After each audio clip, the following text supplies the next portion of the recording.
Hey, I've been trying to make this video all day. Today I wanted to talk about trauma and how we gauge trauma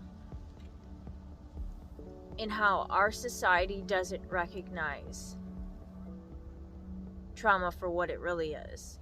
So we see a person who's been in an accident, or a person who's, been beaten, and we see that as traumatic and we treat that. But then we're not taking into account, the other trauma, the emotional trauma that doesn't necessarily heal, like the physical trauma. Because I know my physical trauma, it was still traumatic, but the wounds healed.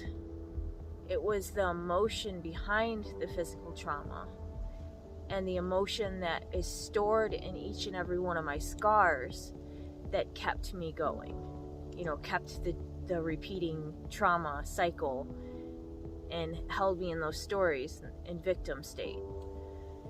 So I guess what I'm trying to say is we need to recognize all of the trauma, especially the emotional trauma. It doesn't matter how bad or worse you want to gauge it. It's trauma. It needs to all be treated the same.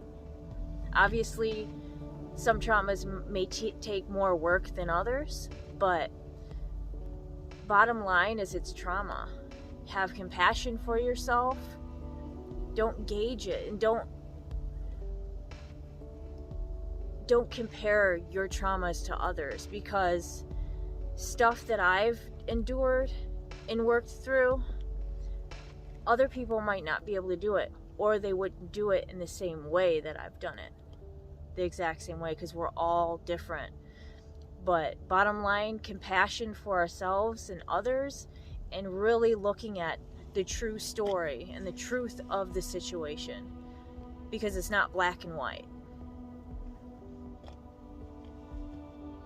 And recognize that most every one of our character defects comes from the trauma. I'm telling you, it all stems from trauma. Hey, I wanted to also give you guys 3 steps you can take today to start working on these traumas and getting to the bottom of them. And step 1 is talking to people, a support system. So finding someone that you can trust, that's not in the situation, that's not going to be biased, or have an opinion about it. Someone who can listen and you can get it out to. Step 2, I suggest writing about it. Honestly writing about it. And with this I was able to really get deep into it and find the truth, because I had so many stories on top of stories and justifications. And once I was able to get it out onto paper, I was able to see the patterns and figure out, the truth. And 3 is groups. My groups have been the biggest thing for me. Having someone else there who understands. And I never really fit in at Narcotics Anonymous. It was never my thing, really. I tried so hard, but I couldn't fit myself in that box.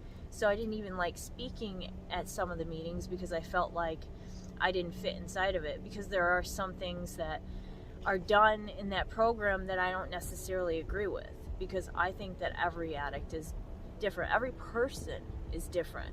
Every single person is different and needs different treatment. So these groups are huge. So reaching out, finding a group, somebody to talk to in the group, or a group to talk to rather. So writing, finding a sponsor or somebody to open up to, and a group, finding a group that you can go into, and be real and not have to hide. Well, I hope this helped.